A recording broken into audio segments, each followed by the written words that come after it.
Does your laptop sound like a jet engine, even when you're just browsing the web? Your laptop fan is always running at high speed, and this video will show you why this happens and how to solve it step by step. First, let's check if something is overloading your CPU or GPU.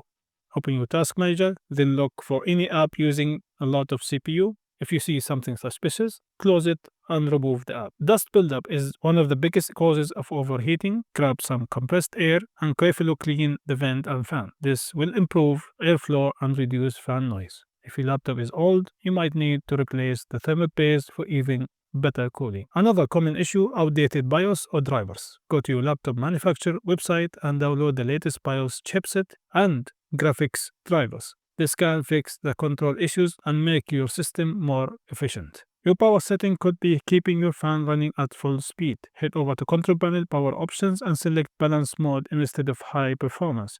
This reduces unnecessary fan noise while still keeping your laptop fast. Windows indexing is a feature that helps you search files faster. It can sometimes use too much CPU, making your fan spin like a crazy. Run services.msc, look for the Windows search, then you can turn the service to manual or even disable it to reduce the CPU usage on this service. You can return it back anytime you want. Believe it or not, malware like crypto miners can secretly overload your CPU. Run full system scan using Windows Defender to make sure nothing is running in the background. If your fan is still too loud after all these fixes, it could be damaged or faulty. In this case, you might need to replace it or take your laptop to repair shop.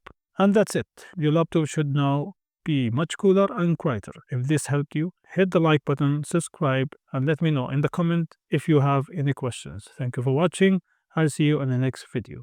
Peace.